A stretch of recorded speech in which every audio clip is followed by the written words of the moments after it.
ஸ்ரீ மகாபெரிவா திருவடிகள் சரணம். என்னோடய சேனலை தொடர்ந்து ஃபாலோ பண்ணுற அத்தனை பேருக்கு நன்றி. என்னோடய சேனலில் புது பரிகாரங்கள், சக்தி மிகுந்த ஸ்லோகங்கள் அத்தனையும் கொடுத்துக்கிட்டு இருக்கேன். உங்களுக்கு ரொம்ப உபயோகமாக இருக்குன்னு நான் நம்புகிறேன். இந்த பதிவில் நாம் பார்க்க போகிறது தலையெழுத்து சரியில்லை, நான் வாழ்கிறதே வேஸ்ட்டு, ஏன் எனக்கு மட்டும் இப்படி எல்லாமே நடக்குது தப்பு தப்பாகவே, என்னுடைய வாழ்க்கையில் நான் எந்த தவறுமே செய்யலை, யாருக்கும் எந்த துரோகமும் செய்யலை, யாருடைய குடும்பத்தையும் நான் கெடுக்கலை, இருந்தாலும் கூட நான் ஏன் இப்படி இருக்கிறேன் அப்படிங்கிறது தெரியல அப்படின்னு சொல்லி ரொம்பவும் வருத்தப்பட்டுக்கிட்டு நியாயமாக நடக்கிறவங்க அத்தனை பேருமே இந்த மாதிரி மனநிலைமையில் தான் இன்றைக்கி வாழ்ந்துக்கிட்டு இருக்காங்க.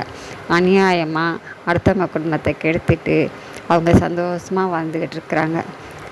கடவுள் இருக்காரா இல்லையா மனசு கேட்குற அளவுக்கு நம்மளுடைய சூழ்நிலை அமைஞ்சிருக்கு, அந்த மாதிரி நடந்துக்கிட்டு இருக்குது. அதனால் இப்படி இருக்கிறவங்க எல்லாருமே கண்டிப்பாங்க கடவுள் இருக்கிறாரு, நாம் கொஞ்சம் பொறுமையாக தான் இருக்கணும் அப்படின்னு சொல்லி நம்ம மனசை தேத்திக்கிட்டு நம்ம இறை வழிபாட்டிலேயே நம்ம காலத்தை கழிச்சுக்கிட்டே வரும்பொழுது கண்டிப்பாங்க படுத்திக்கிட்டு நீங்கள் சொல்ல வேண்டிய அற்புதமான ஒரு மந்திரம்னு பார்த்தீங்கன்னா பிராமி தேவியுடைய மந்திரம்.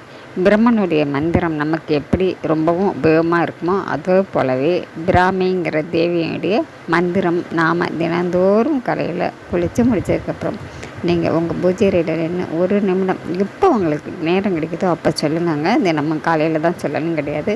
ஆனாலும் இந்த மந்திரத்தை நீங்கள் முழு மனதோட என்னுடைய வாழ்க்கையில் நான் ரொம்ப கஷ்டப்பட்டுருக்கேன், என்னுடைய வாழ்க்கையை நல்லபடியாக அமைச்சு கொடுங்க, நான் எந்த துரோகமும் யாருக்கும் செய்யலை, தெரிஞ்சும் தெரியாமல் ஏதாவது செய்திருந்தால் அதுக்காக நான் மன்னிப்பு கேட்டுக்கிறேன், இனிமேல் தவறே செய்யாத அளவுக்கு என்னை வழி நடத்துங்க, நீங்கள் தான் இருந்து என்னை வழி நடத்தி எனக்கு ஒரு நல்ல வாழ்க்கையை அமைச்சு கொடுக்கணும் அப்படின்னு சொல்லி மனசார வேண்டிட்டு இந்த மந்திரத்தை நீங்கள் தினந்தோறும் சொல்லிக்கிட்டே வாங்க.